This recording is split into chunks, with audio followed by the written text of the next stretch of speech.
Hello dear students, मैं नंद किशोर जोशी स्वागत करता हूं आपका मेरे इस यूट्यूब चैनल पे। बच्चों, जैसा कि आपको पता है, हम लोग आपके सामने लेके आए हैं आज हमारे इस वीडियो में जियोग्राफी का चैप्टर है ना।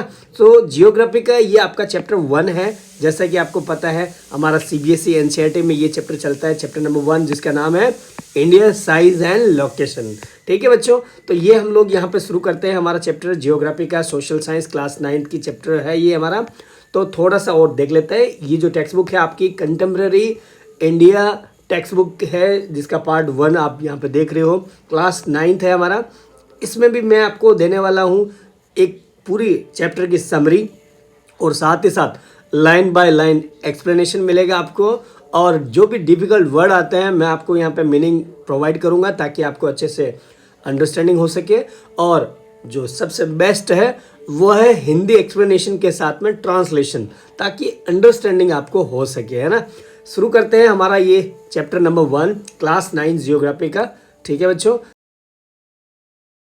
तो ये आपका चैप्टर है India size and location, chapter number 1 class 9th SS का जियोग्राफी का चैप्टर शुरू करते हैं बच्चों। थोड़ा इंडिया के बारे में हम लोग जानते हैं कि भाई इंडिया जो है वो जैसा हमारा कंट्री है, लेकिन साथ साथ में क्या स्पेसिफिकेशन है। सो इंडिया जो है वो है one of the ancient civilization में, मतलब पूरी दुनिया में जितनी भी सिविलाइजेशन हैं उसमें इंडिया का भी नाम उन सिविलाइजेशन में आता है। कैसे? जैसे यहाँ पे हम लोग बात करते हैं, कुतुब मीनार हो गया आपका, ताजमहल हो गया, है ना। ताजमहल भी हमारे इंडिया में है। और फिर हवा महल, इनके बारे में भी आपको पता है। मैसूर का पैलेस है ना, मैसूर पैलेस, और ये सांची का स्तूप, ये भी एकदम सारे के सारे जो है ना हमारे सिविलाइजेशन में नाम आता है। मोहनजोदारो की साइट्स ये आपके सामने। फिर India has achieved multi faceted socio economic progress during the last 7 decades. अब आपके किसी में 30 या 50 डिकेड्स लिखा है, तो आज ऑलमोस्ट हम देखते हैं तो 7 डिकेड हो गए। मतलब पिछले 70 सालों से इंडिया ने मल्टी फैसेटेड, मतलब कि मल्टी डायमेंशनल में, अब अलग अलग फील्ड है आपके, साइंस का अलग हो गया, टेक्नोलॉजी का अलग हो गया, एग्रीकल्चर का अलग अलग हो गया।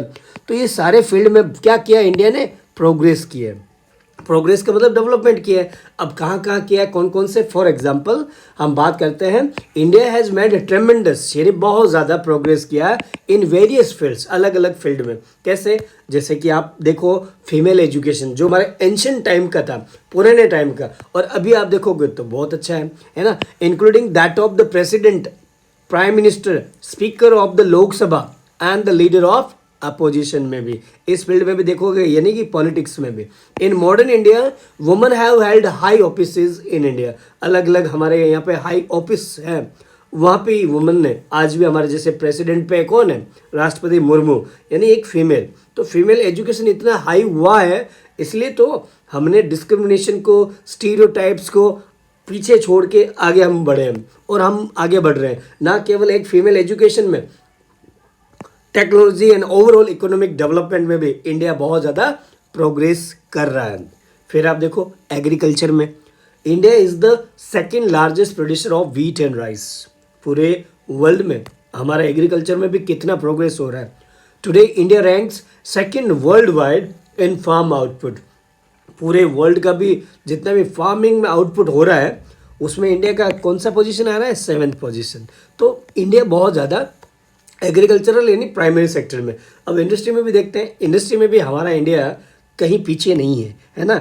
इंडस्ट्रियल रेवोल्यूशन जो हुआ है उसमें भी इंडिया ने बहुत ज़्यादा प्रोग्रेस किया है। India has also contributed significantly to the making of the world history. Sabarmati के संत तुमने कर दिया कमाल। ये जो है ना हमारी जो विरासत है, जो हमारी हिस्ट्री है, ये हमें बताती है कि इंडिया ने हिस्टोरिकली बहुत ज़्यादा डेवलपमेंट किया है ना। तो ये बच्चों आपको पता होना चाहिए कि भाई ओवरऑल हमारे इंडिया के बारे में ये ओवरव्यू है। ऐसे कंट्री की हम लोकेशन और पूरे उसके साइज देखने वाले हैं ग्लोब पे। उनके एग्जैक्ट लोकेशन के बारे में पता होना चाहिए आपको कि कौन से कॉन्टिनेंट पे आता है। अब कॉन्टिनेंट की बात आई तो कौन से कॉन्टिनेंट्स है? ये जो आपको ग्लोब पे दिखाई देता है ना बच्चों, ये सारे के सारे होते हैं हमारे कॉन्टिनेंट्स।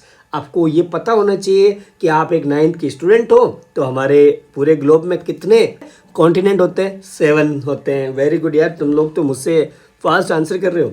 तो पहला आता है हमारा नॉर्थ अमेरिका, फिर हुआ हमारा साउथ अमेरिका, दोनों अमेरिका है, नॉर्थ और ये साउथ, ठीक है। अब उसके बाद में अफ्रीका, ठीक है सर। फिर हमारा आता है यूरोप, है ना, यूरोप आता है। फिर आता है एशिया, और फिर एशिया के बाद में आता है ऑस्ट्रेलिया, ऑस्ट्रेलिया के बाद में आता है हमारा अंटार्कटिका, है ना। तो ये हमारे 1 2 3 4 5 6 7 7 कॉन्टिनेंट हो गया। याद कर लेना, ये 7 हमारे पास में कॉन्टिनेंट्स हैं और 5 मेजर ओशन होते हैं, लार्जेस्ट ओशन। ओशन के बारे में भी हमारा वाटर वाला चैप्टर डिटेल में आपको बता देगा। अभी हम लोग बात करते हैं इंडिया की ग्लोब पे लोकेशन। तो आपको यहाँ इंडिया का ये जो येलो वाला मैप दिखाई दे रहा है, ये आता है एशिया में, है ना। ये ब्लू वाला जो आपको दिखाई दे रहा है यहाँ पे। तो अगर आपको ये पूछा जाए कि भाई इंडिया जो है वो कौन से कॉन्टिनेंट में लोकेटेड है, तो आप क्या बताओगे? एशिया में। So India is Asian country, ऐसा आपको बोलना है, ठीक है ना। तो ये हमारा क्लियर हो गया। फिर आप देखोगे ना, अब थोड़ा जियोग्राफिकल डेटा हम लोग देखें तो ये है ट्रॉपिक ऑफ कैंसर। अब ये ट्रॉपिक ऑफ कैंसर आप देखोगे ना, तो इंडिया के एकदम बीचों बीच निकल रही है ना, ऊपर से नीचे तक आप देखोगे तो एकदम मिडल लाइन की तरह चल रही है। तो ये आपको पता होना चाहिए कि इंडिया की जो लोकेशन है वो एशिया में है, और ट्रॉपिक ऑफ कैंसर जो है इंडिया को 2 इक्वल पार्ट्स में डिवाइड करती है ना। तो फिर ये क्या है सर? ये इक्वेटर है। इक्वेटर को 0 डिग्री लाइन भी बोल सकते हो आप, मेडिटेरियन लाइन भी बोल सकते हो आप, और इक्वेटर लाइन भी बोल सकते हो। अब ये इक्वेटर जो है 0 डिग्री है, यहाँ से वहाँ कितना इसका साइज़ है, लोकेशन है, वो भी हम लोग देखने वाले हैं। और एक लाइन होती है, आपको पता है, ये वाली, ये जो सीधी लाइन है वो है प्राइम मेरिडियन। और एक लाइन यहाँ पे भी होती है सर, बिल्कुल होती है।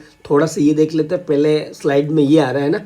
सो नॉर्दर्न हेमिस्फीयर में हम लोग हैं, क्यों? क्योंकि ये जो इक्वेटर है आपका, इस इक्वेटर के ऊपर वाला जो पार्ट है, क्योंकि ग्लोब है, ग्लोब पूरा हेमिस्फीयर है, तो यहाँ पे ऊपर वाला जो पार्ट है इस लाइन के नॉर्थ में, उसको हम बोलते हैं नॉर्दर्न हेमिस्फीयर में। तो इंडिया की साइज एग्जैक्ट कहाँ पे हुई? नॉर्दर्न हेमिस्फीयर में। फिर एकदम एग्जैक्ट कहाँ हुई? तो ये एक लाइन यहाँ और यहाँ हमने जब डिवाइड की तो हमने पाया नॉर्दर्न ईस्टर्न हेमिस्फीयर में इंडिया की लोकेशन आती है सर, एशिया में, है ना, पूरे ग्लोब पे। ये आपको बोलना है, ठीक है बच्चों। और फिर हम लोग बात करते हैं, हमारे इसमें ट्रॉपिक ऑफ कैप्रिकॉर्न आया नहीं है, वो आपके आगे आएगा अभी। सो पहले से मैं आपको थोड़ा सा एक सवाल पूछ लेता हूँ।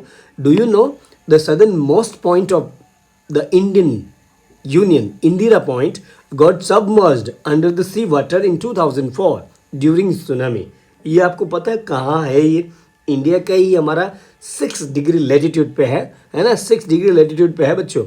ये जो है ना 2004 में थोड़ा सुनामी आ गई थी, थोड़ी नहीं मतलब बहुत ज़्यादा आ गए थे, तो ये सबमर्ज हो गया, पानी में डूब गया। ये थोड़ा सा आपको पता होना चाहिए, ठीक है ना। अब मैंने जो ट्रॉपिक ऑफ कैंसर और ट्रॉपिक ऑफ कैप्रिकॉर्न के बारे में थोड़ा सा रह गया ना, तो थोड़ा सा हम यहाँ देख लेते हैं। जैसे बच्चों ये ग्लोब है आपकी, ठीक है ना। अब ये ग्लोब है ना, घूमता रहता है, अर्थ है, रोटेशन रिवोल्यूशन चलता रहता है। अब ये जो बीचों बीच जो लाइन है ना, एग्जैक्ट यहाँ पे मैप पे आप मत देखो, पहले ये देखो कि ये है हमारा एक अर्थ, ठीक है। इस अर्थ पे ये जो बीचों बीच जो लाइन है वो होती है इक्वेटर। ये ध्यान रखना, 0 डिग्री लाइन होती है। इसके आप कितने ऊपर जाओगे तब ट्रॉपिक ऑफ कैंसर मिलेगा बच्चों? कितने लेटीट्यूड पे है ये? 23 एंड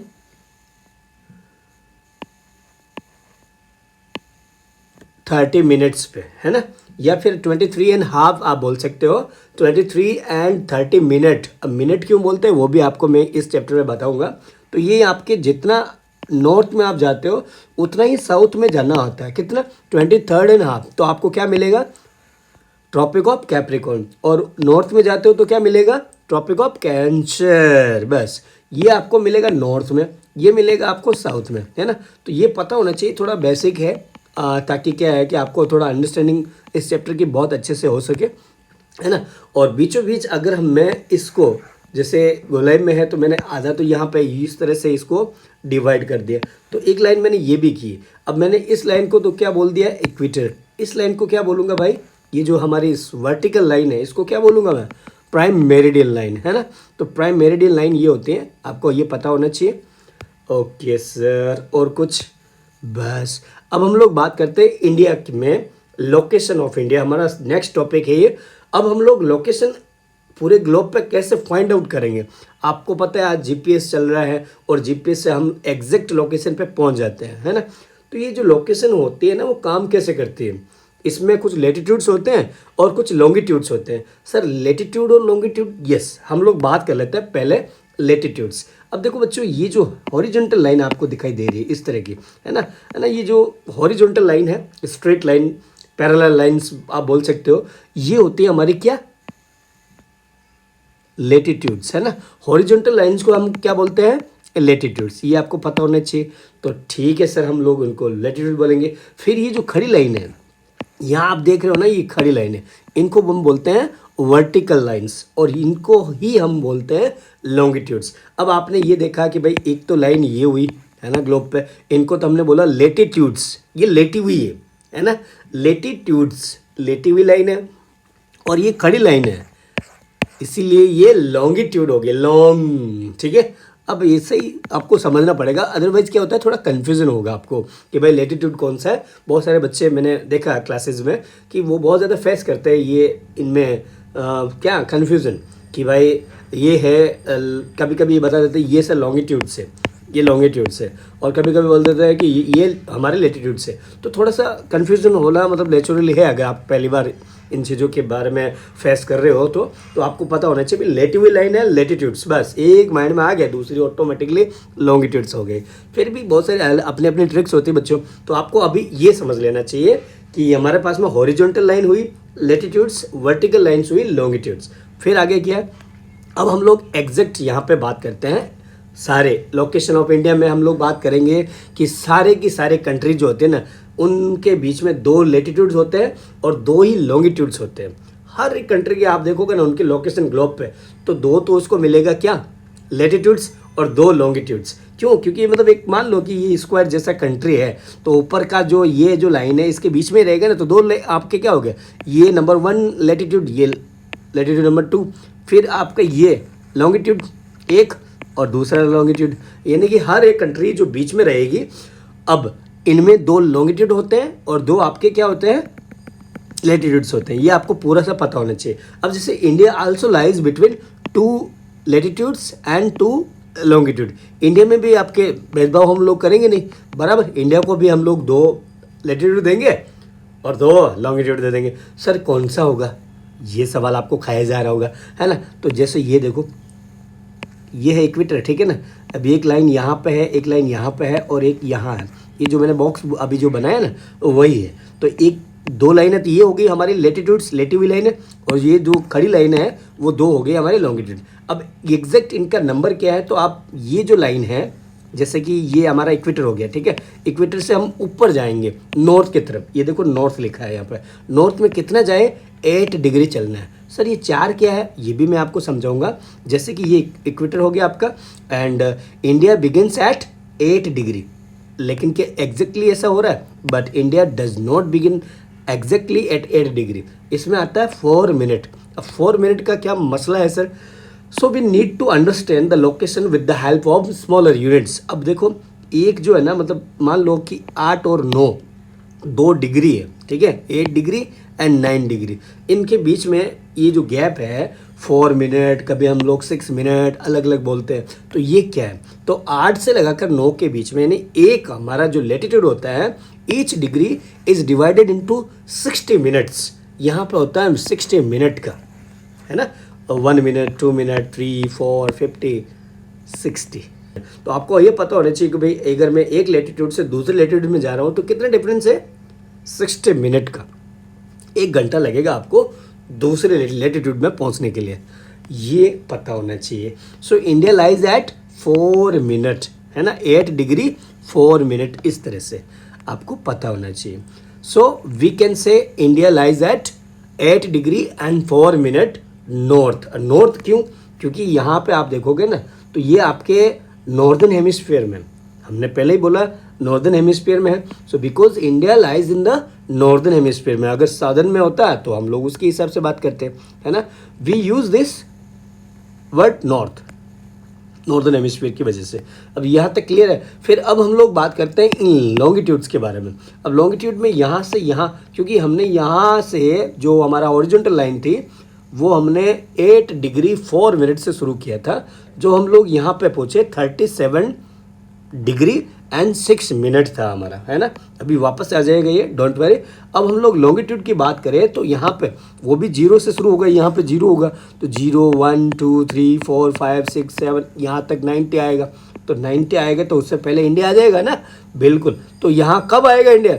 68 डिग्री 7 मिनट, ये इंडिया की लोकेशन हो जाएगी पहली, है ना। तो यहाँ पे गुजरात आएगा। Similarly the longitudinal extension of mainland of India is 68 degree 7 minute east and 97 degree 25 minute east. ये आपको पता होना चाहिए एग्जैक्ट, ठीक है ना। तो हमने अभी पढ़ा longitudes and latitudes about the location of India, है ना, ऑन द ग्लोब। ग्लोब पे इंडिया के लेटिट्यूड्स कितने हैं, लॉन्गिट्यूड्स कितने हैं, आपको याद रखने होंगे। लॉन्गिट्यूड कौन से हुए, यहाँ से लगाकर यहाँ तक, यहाँ पे आप देखोगे तो 68 डिग्री 7 मिनट ईस्ट, है ना। यहाँ से लगाकर 97 डिग्री 25 मिनट, ये भी आपका ईस्ट। ये सर ईस्ट और वेस्ट ये क्या हो गया, क्योंकि हमने अभी बोला नॉर्थ नॉर्थ, है ना। ये नॉर्थ में हमने कितना बोला था बच्चों, 8 डिग्री 4 मिनट, और फिर नॉर्थ में हमने टोटल बोला 37 डिग्री 6 मिनट्स, ये नॉर्थ में बोला हमने। अब ये ईस्ट में हम लोग क्यों बोल रहे हैं, क्योंकि ये हमने ग्लोब बनाया, ग्लोब में ये हमारा क्या हो गया, एक बीच में मिडिल लाइन हो गई इक्वेटर, इसका ऊपर वाला नॉर्थ है, इसलिए हम लोग नॉर्थ बोल देते हैं। फिर यहाँ पे भी हम लोगों ने डिवाइड किया, इधर वाले जो भी है वो ईस्ट वाले हैं, और इधर वाले जो कंट्रीज़ हैं वो वेस्ट वाले हैं। तो ये ईस्ट की तरफ भी वहाँ से, क्योंकि ये भी 0 डिग्री है, यहाँ से लगाकर यहाँ तक आप आओगे तो 90 डिग्री यहाँ पे भी होगा। फिर ये यहाँ से यहाँ तक आओगे तो 90, तो 90 90 90, और पीछे की तरफ भी 90 90, यानी 360 पूरी तरह से ये हो जाता है। ये आपको पता होना चाहिए, बेसिक चीज़ें हैं, और ये तो आपको पता हो गया। अब हम लोग ये बात करते हैं कि भाई इंडिया की साइज़ जो है वो क्या है, मतलब कि अब हम लोग यहाँ पे थोड़ी बाउंड्री के बारे में बात करेंगे, एग्जैक्ट यहाँ पे एरिया कितना है उसका। तो अगर एरिया की अगर बात करें बच्चों, तो हमारे यहाँ पे 3.28 मिलियन स्क्वायर किलोमीटर इतना बड़ा है। इसका मतलब बहुत बड़ा हो गया ये तो, क्योंकि 3.28 मिलियन स्क्वायर किलोमीटर बहुत बड़ा होता है, ठीक है। ये भी आपको पता होना चाहिए। दैट कवर्स अब पूरे वर्ल्ड की, जो हमारी मेनलैंड है पूरे वर्ल्ड की, दुनिया की, उसका पूरा 2.4% पूरा वर्ल्ड का वो कवर करता है। मतलब कि 2.5% ज़मीन हमारे पास में है, पूरी दुनिया की 2.5%, है ना। 2.4 इतनी है, बाकी वाटर भी तो है ना बच्चों। अगर नहीं समझे तो यहाँ देखो कि जैसे ये है हमारा पूरा का पूरा वर्ल्ड, अब यहाँ पे 2.4 हमारा इंडिया आता है, ठीक है ना। इतना एरिया है, क्योंकि 3.28 मिलियन स्क्वायर किलोमीटर का है, तो इसलिए आप ये भी बोलोगे सर इतना बड़ा हुआ तो ये तो 7th लार्जेस्ट कंट्री हो गया। यस, ये पता होना चाहिए आपको कि इंडिया की जो है ना साइज़ के हिसाब से अगर बात करें हम लोग, तो वो पूरे वर्ल्ड में 7th लार्जेस्ट कंट्री है। तो सर 6 पहले की कौन सी है, ये देखो, नंबर 1 होगी आपकी रशिया, फिर नंबर 2 पे है कनाडा, नंबर 3 पे यूएस, और नंबर 4 पे China, number 5 Brazil, number 6 Australia, number 7 sir India है ना भाई, 7th लार्जेस्ट कंट्री है हमारा। तो फिर यार, है ना, तो ये आपको पता होना चाहिए कि भाई इंडिया का ये हो गया साइज़। अब हम लोग और डिटेल बात कर लेते हैं थोड़ा सा। अगर हम लोग बात करते हैं यहाँ से यहाँ तक की, क्योंकि पूरा का पूरा एक्सटेंशन यहाँ से वहाँ तक कितना किलोमीटर का है, तो ईस्ट से लगा के वेस्ट तक कितना किलोमीटर है बच्चों, 2933 किलोमीटर, 2933 किलोमीटर का हमारे वेस्ट टू ईस्ट या ईस्ट टू वेस्ट एक्सटेंशन है, ये किलोमीटर में है। और सर फिर नॉर्थ से लगाकर साउथ, बिल्कुल नॉर्थ से साउथ आप देखोगे तो 3214 किलोमीटर है, यानी 3214 किलोमीटर। ये है हमारा एक तरह से किलोमीटर में एक्सटेंशन, इतना बड़ा विस्तार है हमारा कंट्री का साइज़। और अगर हम बाउंड्री की बात करें तो हमारे पास में लैंड बाउंड्री भी है और कोस्ट लाइन भी है। देखो लैंड इसलिए क्योंकि ज़मीन पे बनी हुई है, कोस्ट इसलिए क्योंकि यहाँ पे क्या है, अभी हम ये भी देखेंगे। तो ये तो हो गया लैंड बाउंड्री। अब सर ये भी लिखना पड़ेगा, यस ये लिखना पड़ेगा आपको कि ये जो लैंड बाउंड्री है, जो ज़मीन वाली है वो है 15,200 किलोमीटर लंबी। यहाँ से शुरू होती है गुजरात से, और पूरी लैंड से अगर हम लोग पूरा कवर करते हैं नॉर्थ और नॉर्दर्न ईस्टर्न वाला ये पूरा का पूरा, तो 15,200 किलोमीटर का लैंड बाउंड्री है हमारा। फिर हमारे पास में कोस्ट लाइन भी है, ये ब्लू वाला जो आपको दिखाई दे रहा है ना, ये भी है हमारा कितना 7,516.6 किलोमीटर। ठीक है ना, ये हमारा यहाँ से वापस गुजरात से शुरू हुआ और ये आपके वेस्ट बंगाल तक चला गया। तो ये इतना है हमारा कोस्ट लाइन। तो हमारे पास में मेन लैंड बाउंड्री भी है और कोस्ट लाइन भी है, ये हो गया टोटल, है ना। बस यहाँ आप देखोगे ना तो ये अरेबियन सी दिखाई देगा हमारे वेस्ट में, इंडिया के वेस्ट साइड में आपका कौन सा सी है, समुद्र है, अरब सागर। तो सर ईस्ट में भी है, यस ईस्ट में आपको दिखाई देगा बे ऑफ बंगाल यानी बंगाल की खाड़ी, और यहाँ पे आपको पता ही इंडियन ओशन है। और यहाँ से आप देखोगे ना तो ये पूरी तरह से टेपर हो जाता है, यानी कि एक तरह से ट्रायंगुलर शेप में बन जाता है, और इस वजह से ये पेनिनसुलर प्लेट्यू का एक इंडिया साइज एंड लोकेशन में, इसके बाद में जो आपका चैप्टर है फिजिकल फीचर्स, उसमें आपको उसके बारे में और पता चलेगा। तो ये नॉर्थ से साउथ और ईस्ट से वेस्ट की लोकेशन 2,933 किलोमीटर, और यहाँ से यहाँ यानी नॉर्थ से साउथ तक हो गया 3,214, और land boundary coast line boundary दोनों आपकी कंप्लीट हो गई है। अब हम लोग थोड़ा सा और डिटेल बात करते हैं पॉलिटिकल हिस्ट्री, है ना। तो पॉलिटिकल हिस्ट्री कैसी है कि अगर हम बात करें, मैं 2025 में अभी बात कर रहा हूँ, तो अभी हमारे पास में 28 स्टेट्स है ना, और फिर यूनियन टेरिटरीज भी है हमारे पास में 8, ये है मेन यूनियन टेरिटरीज। थोड़ा सा यूनियन टेरिटरीज में और स्टेट में फ़र्क होता है, हम लोग आगे के चैप्टर में सिविक्स में डिटेल में बात करेंगे इनके बारे में, है ना। ये जियोग्राफी है तो थोड़ा सा आपको ये पता होना चाहिए कि भाई 28 स्टेट्स है और 8 यूनियन टेरिटरीज है। अब हमारे पास में स्टैंडर्ड मेरिडियन ये लाइन भी है, क्योंकि अलग अलग कंट्री होते हैं ना बच्चों। तो अभी जैसे ये हमारा 7th लार्जेस्ट कंट्री है, तो बहुत बड़ा विशाल देश है हमारा, तो विशाल देश है, तो अगर यहाँ से यहाँ हमने कितना बोला 2,900, लगभग बहुत ज़्यादा हो जाता है, 2,900 किलोमीटर मतलब बहुत लंबा हो जाता है कि भाई यहाँ से यहाँ तक पहुँचने में बहुत टाइम लग जाता है ना। तो ये जो प्रॉब्लम है यहाँ पे है हमारे लेटिट्यूडनल एंड लॉन्गिट्यूडनल वेरिएशंस भी होता है। So these vertical lines are longitudes, ये हमने पहले ही पढ़ा। India stretch up to 30 longitudes. अगर मैंने यहाँ पे आपको बोला 68 डिग्री एंड 7 मिनट, यहाँ पे हमने बोला था जो 97 डिग्री 25 मिनट यहाँ तक है। इन दोनों का वेरिएशन आप देखोगे ना तो 30 के आसपास होगा, नियरली कितना होगा 30 डिग्री का लॉन्गिट्यूड्स का वेरिएशन से। अब अगर ऐसा प्रॉब्लम है, so it takes 4 minutes for the sun to move across 1 longitude. अगर एक सनरेज जो है ना 1 डिग्री पे दूसरे पे पहुंचने को उसको कितना टाइम लगेगा सनरेज को 4 मिनट्स का। इसका मतलब या तो 30 है, अब ये 30 है तो कितना हो जाएगा टोटल 30 × 4 120 मिनट्स। 120 को हम लोग क्या बोलते हैं 2 घंटे हो गए ना। So for the sun to travel 30 degree longitudes it takes 120 minutes यानी 2 घंटे का।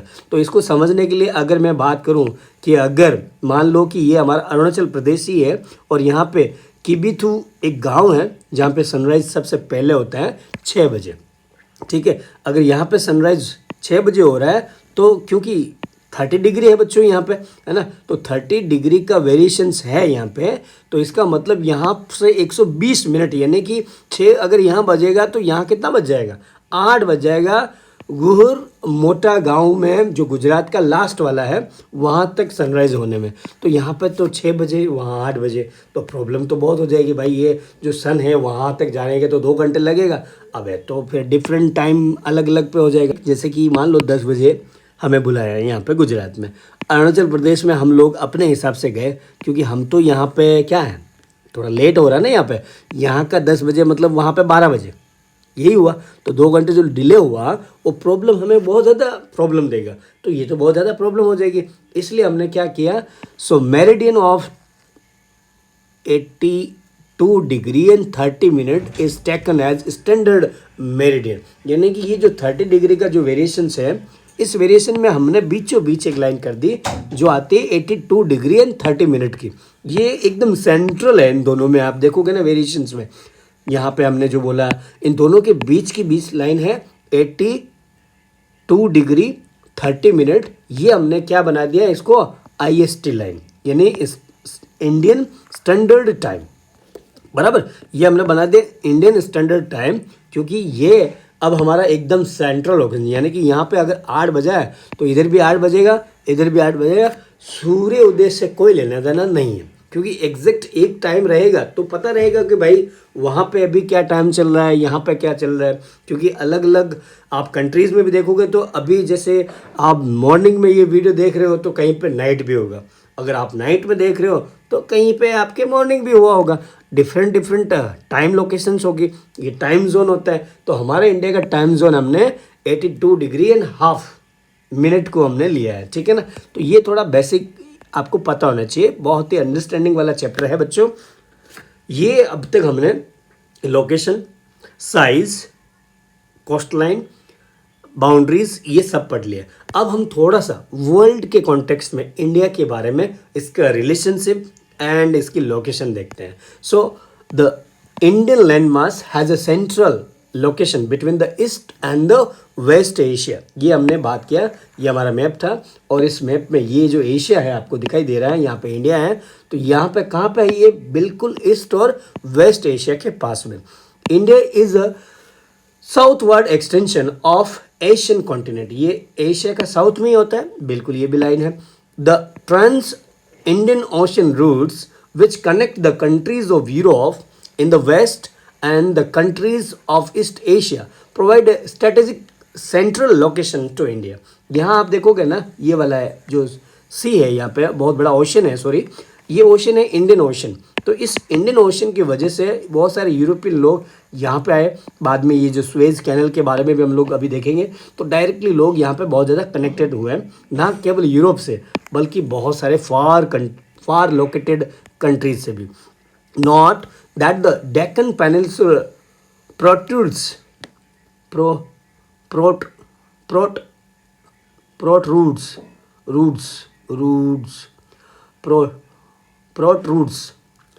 not that the Deccan Peninsula protrudes into the Indian Ocean। यहाँ से जो हमारा इंडियन ओशन जो है वहाँ तक हमारा डेक्कन प्लेट्यू जाता है। Not that the Deccan Peninsula protrudes into the Indian Ocean, thus helping India to set up close contact with West Asia, Africa, Europe from the western coast, and with the Southeast and East Asia from the eastern coast। अब यहाँ पे हम लोग इस India के बारे में बात कर रहे हैं बच्चों, ये घबराने की बात नहीं है। यहाँ पे ये बोल रहे हैं कि भाई ये जो एशिया में हमारा जो लोकेशन है वो एकदम सेंट्रल स्ट्रेटेजिक वाला है। कैसे कि यहाँ से हम लोग बहुत सारे कंट्री से कनेक्ट कर पाते हैं। देखो कि ये जो है ना, अगर यूरोपियन लोग हैं ना तो शिप के थ्रू यहाँ पे भी आए भी हैं, है ना। यहाँ स्पेन वाले आए हैं, डच वाले आए हैं, फ्रेंच वाले आए हैं, ईस्ट इंडिया कंपनी वाले आए हैं, ब्रिटिशर भी यहाँ से आए। तो इसने इन लोगों को एकदम न्योता दे दिया, इनविटेशन दे दिया। और साथ ही साथ हम लोग अफ्रीका से कांटेक्ट कर सकते हैं। यहाँ आप देखोगे तो ऑस्ट्रेलिया और बहुत सारे कंट्रीज से हम लोग कनेक्ट कर सकते हैं। हमारे पास में अच्छा सा अपने नेम वाला इंडियन ओशन भी बना हुआ है। तो एक तरह से स्ट्रेटेजिक सेंट्रल लोकेशन इंडिया के ग्लोब पे आती है। No other country has a long coast line on the Indian ocean as India has, and indeed it's India's eminent position in the Indian Ocean which justifies the naming of the ocean after it। इसीलिए इस ocean का जो सबसे बड़ा दरिया समुद्र, ये होने की वजह से हमारा नाम भी इस ओशन के साथ में जोड़ा गया है। इसीलिए हम लोग इसको इंडियन ओशन भी बोलते हैं। मतलब कि कहना क्या चाहते हो सर? मैं ये कहना चाहता हूँ कि यहाँ पे आप देखोगे तो कितना हमने बोला 7,500 के लगभग, है ना। 7,500 मतलब 7,500 के हमारे पास में क्या है, कोस्ट लाइन है। इतनी बड़ी कोस्ट लाइन दूसरी किसी कंट्री की नहीं है इस इंडियन ओशन के पास में, ठीक है। इस वजह से हमारी लोकेशन एक तरह से स्ट्रेटेजिक लोकेशन वाली है, और फिर इस ओशन का नाम, जो ओशन है उसमें जो हमारी ही कोस्ट लाइन बड़ी है, इसलिए इसका नाम भी हमने दे दिया इंडियन ओशन। हमने नहीं दिया, पूरे वर्ल्ड ने इसको रिकॉग्नाइज भी दिया है ना, पहचान दी है। और क्या है सर इंपॉर्टेंट चीज़ है, India's contact with the world have continued through ages from ancient time, बहुत पुराना है, but her relationship through the land routes are much older than her maritime contacts. यानी कि जो सी रूट्स है वो तो मतलब बाद में बने, पहले बहुत सारे लैंड से भी हमारे पास में आर्य, नोमेड्स, नोमेडिक्स, निग्रोज, बहुत सारे लोग यहाँ पे सिविलाइजेशन आई और बसी और सेटल्ड हुई है, ठीक है ना। ये जो सी रूट्स है ये तो जो यूरोपियन रेवोल्यूशन की वजह से बहुत सारी कंट्रीज़ वाले यहाँ पे आए और हमारे पास में अच्छा सा रिलेशनशिप रखा है। The various passes across the mountains in the north have provided passes to the ancient travelers, while the oceans restricted such interactions for a long time. These routes have contributed in the exchange of ideas, commodities since ancient times. अब इस line में क्या है, इस line में ये है कि हमारे पास में बहुत सारे ऊपर अगर नॉर्थ में आप देखोगे ना तो हिमालय मिलेगा आपको। Physical features of India chapter number 2 में आपको इसके बारे में डिटेल में पता चलेगा कि हिमालय में कितनी रेंजेस है, कितना फैला हुआ है। ये जो है ना हमारे बहुत सारे पैसेज बने हैं, तो ट्रेवलर लोग जो आते थे ना पहले के लोग, तो उन पैसेज के थ्रू अभी भी आते जाते हैं, तो ये उनको वेलकम करता था। और साथ साथ में ये जो ओशन हमारा खुला मैदान सा है ये भी लोगों को वेलकम करने के लिए तैयार है ना। तो हमारी लोकेशन इतनी अच्छी है। The ideas of the Upanishad and the Ramayana, the stories of Pancha, Tantra and the Indian numerals and the decimal system thus could reach many parts of the world. इसी वजह से जो सेंट्रल लोकेशन है कि हम लोग सभी जगह से कनेक्ट कर रहे हैं, इस वजह से बहुत सारी ना केवल हमारी चीज़ें बल्कि लोगों की चीज़ें भी, जैसे इंग्लिश ये जो हम पढ़ रहे हैं बात कर रहे हैं, ये भी किसकी वजह से हो रहा है, हमारी लोकेशन की वजह से है ना। लोकेशन अच्छी थी तब लोग यहाँ पे ट्रेड करने के लिए आए, वो ट्रेडर जरूर थे, बाद में रूलर्स बने, रूलर्स के बाद में बहुत सारे लोग आए। तो यहाँ हम लोग अगर एंसेंट की बात करें ना तो उपनिषद हमारे पास में, रामायण, पंचतंत्र की कहानियाँ ना केवल यहीं पे गाई और सुनाई नहीं गई है, पूरे वर्ल्ड में हमारा नाम डेसिमल सिस्टम से लगाकर बहुत सारे नंबर में भी फेमस हो गया है ना। The spices, Muslim and other merchandise were taken from India to different countries. हमारे यहाँ पे स्पाइसेस यानी मसाले, मुस्लिम का मतलब होता है मलमल कपड़ा, रेशमी अलग होता है थोड़ा सा, ये होता है मलमल एकदम सॉफ्ट कपड़ा। एंड अदर मर्केंडाइज यानी अलग अलग चीज़ें, मर्केंडाइज का मतलब कॉमोडिटी हो गया ये आपका, है ना, सेम चीज़ है, बहुत सारे सामान है यहाँ से वहाँ हमारे कंट्री से गए। On the other hand the influence of Greek sculpture and the architectural styles of dome minarets from the West Asia can also be seen in different parts of the country. अब ये चीज़ें तो लोगों को दूसरी countries को हमने provide की, लेकिन वहाँ से हमने भी अडोप्ट किया। ऐसा नहीं है कि हमने दिए ही दिए है, हमने एक्सेप्ट भी किया है। जैसे आज बहुत सारी इमारतों के आप देखोगे ना तो मतलब रोमन स्टाइल में, ग्रीक स्टाइल में आप देखोगे, तो ये सब चीज़ें कॉमनली आपकी चलती है, ठीक है। डू यू नो बच्चों, since the opening of the Suez canal in 1869 India's distance from Europe has been reduced by 7000 kilometres. देखा, स्वेज कैनल जैसे ओपन हुआ उसकी वजह से 7000 किलोमीटर का डिस्टेंस कवर अप हो गया। पहले लोग घूम के साउथ अफ्रीका के और जो कॉन्टिनेंट से वहाँ पे आते थे लोग, तो 7000 किलोमीटर लंबा सफ़र करते थे। लेकिन जैसे स्वेज कैनल खुल गई उनके लिए 1869 में, तो इनका थोड़ा सा ये किलोमीटर भी बच गया, है ना। ये स्वेज कैनल यहाँ पे है, आपको मैं बता देता हूँ, ये जो है ना ये खुला हुआ सा थोड़ा सा आपको दिख रहा है, तो ये यहाँ पे है स्वेज कैनल, ठीक है। अब लोग क्या है, यूरोप वाले इधर से डायरेक्टली यहाँ से होते हुए इंडिया में आ जाते हैं, ठीक है, मुंबई बस। तो ये स्वेज कैनल है यहाँ पर 1869 में ये ओपन हो चुकी थी। अब हम लोग बात करते हैं इंडियाज़ नेबर्स, इंडिया के नेबरिंग कंट्रीज़ के बारे में। तो इंडिया यहाँ पे है, यहाँ पे हमारे पास में सबसे करीबी दोस्त हमारा पाकिस्तान है, अफ़गानिस्तान है, चाइना है, नेपाल है, भूटान और म्यांमार, बांग्लादेश, और हमारे पास में आइलैंड्स वाले कंट्री भी है, श्रीलंका यहाँ पे, और यहाँ पे आपका मालदीव्स, ये हमारे नेबरिंग कंट्रीज़ है, ये आपको पता होना चाहिए, ठीक है ना। बस, और साथ साथ में ये इंडियन ओशन आपको दिखाई देगा, ये अरेबियन सी है यहाँ पे वेस्ट में, ईस्ट में आपके बे ऑफ बंगाल है। बस इतना सा आपको पता होना चाहिए। इसमें थोड़ा सा यहाँ पे एक दो पॉइंट है जो ये जो है ना इंडिया और श्रीलंका के बीच में थोड़ा सा कनेक्शन, राम सेतु है ना। तो राम सेतु की कहानी कुछ ऐसी है बच्चों कि ये जो है ना यहाँ पे इसको जूम करूँ ना मैं तो आपको कुछ ऐसा दिखेगा, ये यहाँ पे गल्फ ऑफ मन्नार है, गल्फ ऑफ मन्नार यानी मन्नार की खाड़ी है ये। और ये जो है ना एकदम जुड़ा हुआ किससे, पाक स्टेट से। अब पाक स्टेट क्या होता है सर, पाक स्टेट बेटो जल संधि होती है ना। जल संधि किसको बोलते हैं, जो मतलब एक वाटर बॉडीज से कनेक्टेड होते हैं उसको हम पाक स्टेट बोलते हैं, ठीक है ना। तो ये वाटर बॉडीज से, राम सेतु है ना, इस तरह से वो वाटर बॉडीज से कनेक्टेड है। तो ये तो हुआ आपका चैप्टर, लेकिन थोड़ा सा आपको और पता होना चाहिए। Before 1947 there were two types of the states in India. 1947 को आज़ाद हुआ हमारा भारत, उससे पहले दो तरह के स्टेट्स हुआ करते थे। एक तो था हमारा प्रिंसली स्टेट्स है ना, और दूसरा था प्रोविंसेस। प्रोविंसेस और प्रिंसली स्टेट्स दो तरह के होते थे। प्रोविंस जो होते थे they were ruled by directly by the British officials. जो ब्रिटिशर्स थे वो डायरेक्ट इन प्रोविंस पे रूल करते थे। और जो हमारे प्रिंसली स्टेट थे, प्रिंस यानी कौन होता है, राजकुमार, राजा के अंडर में होता था। एंड ये जो प्रोविंस होते थे ये ब्रिटिशर वहाँ पे किसको रखते थे, वॉइस रॉय, जैसे हमारे लॉर्ड विलियम बेंटिंग वगैरह, ये बहुत सारे ऐसे हमारे पास हुए। पहले ये जनरल थे, बाद में वॉइस रॉय हो गए, है ना। तो princely states were ruled by the local hereditary rulers वो acknowledged sovereignty and return for local autonomy. ये ना लोगों का मतलब सेवा पानी करने के लिए राजा महाराजा के भी खानदान वाले लोग रहते थे यहाँ पे। अराउंड 500 से ज़्यादा प्रिंसली स्टेट्स हमारे आज़ादी के टाइम भी थे। आज़ाद हुआ ना हमारा इंडिया, तब भी हमारे पास में 500 प्लस प्रिंसली स्टेट बचे हुए थे बच्चों। बहुत बड़ी लंबी कहानी है, हम लोग थोड़ा जियोग्राफी पढ़ रहे हैं तो इतना पता होना चाहिए। थोड़ा बेसिक जानकारी आपको ये भी दे देता हूँ कि Kanyakumari lies in the southern most part of India.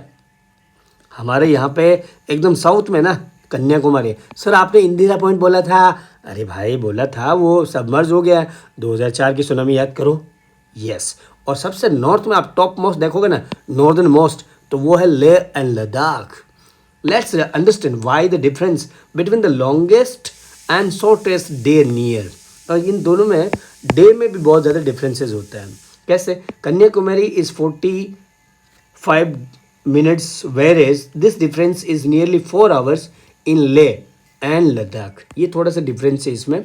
अब ये समझने के लिए थोड़ा सा इक्वेटर को वापस देखो कि जैसे यहाँ पे एकदम ये जो है ना हमारे 8 डिग्री के पास में ही है Kanyakumari, just near close to the equator के पास में ही है, ये देखो, है ना। और जबकि आप वो देखोगे ना लेह एंड लद्दाख, इक्वेटर से कितना दूर है वो, है ना, ट्रॉपिक ऑफ कैंसर से भी दूर है, ये भी पता होना चाहिए। It receives nearly vertical rays of sun. और यहाँ पे ये पास होता है ना, क्योंकि ये आपके इक्वेटर के पास में है, तो इक्वेटर के पास में है तो सनरेज बहुत ज़्यादा मिलेगी इसको, है ना। So the difference between the longest and the shortest day near Kanyakumari is about 45 minutes and Leh and Ladakh is far away from the equator, so it receives slanting rays of the sun। देखो सन जो है ना यहाँ पे अगर है तो sun rays straight गिरेगी। जैसे कि अगर मेरे पास में बैटरी है तो बैटरी का मैं टॉर्च एकदम किसी वॉल पे कर रहा हूँ तो उसका एकदम गोल गोल जैसा फ्लैश वहाँ पे गिरेगा। तो वहाँ जो गिर रहा है वो है उसका एकदम एग्जिट पॉइंट, सेंटर पॉइंट, है ना। तो वहाँ पे आप देखोगे तो फोकस उसका फ्लैश बहुत ज़्यादा होता है। और जो ऊपर की तरफ इसके जो कॉर्नर है, सोर्स किनारे, वहाँ आप देखोगे तो थोड़ा सा क्या है, वहाँ पे स्लाइंट होती है। इसलिए सीधी सी बात है, अगर ये हमारा पूरे का पूरा ये अर्थ है तो यहाँ पे अगर सन है तो ये जो है ना इसकी सीधी सी सीधी यहाँ पे बहुत ज़्यादा आएगी। और ये जो है ना यहाँ पे ये पोल होता है तो यहाँ पे सनलाइट बहुत कम गिरती है। और जो इक्वेटर होता है वहाँ सनलाइट बहुत ज़्यादा होती है, तो दिन और रात में इसीलिए थोड़ा सा फ़र्क हो जाता है। यही कहना चाहता है हमारा ये chapter. So the difference between the longest and shortest day near Leh and Ladakh is about 4 hours का इसमें डिफरेंस होता है, ये पता होना चाहिए आपको। तो बच्चों ये आपका चैप्टर पूरा ख़त्म सा हो गया है। Thank you for watching. है ना। वीडियो को और भी हमारे दूसरे चैप्टर्स के लिए आप देखते रहना, समझते रहना। कुछ भी आपको कुछ डाउट हो, क्वेरीज हो, प्लीज़ मेक श्योर कि आप मुझे पूछो, क्योंकि इंटरेक्शन करोगे तभी उसका सॉल्यूशन मिलते हैं। सो ऑलवेज कीप लर्निंग बच्चों, एंड हैप्पी लर्निंग के साथ में पढ़ते रहो। कुछ भी डाउट हो तो पूछना। लाइक एंड सब्सक्राइब ज़रूर ज़रूर बच्चों आप कर देना, अगर मैंने लगा दिए आग, है ना। तो बच्चों मिलते हैं हमारे नेक्स्ट वीडियो में हम लोग। जाने से पहले इस बेल आइकन को प्लीज़ दबा देना। Bye bye, take care.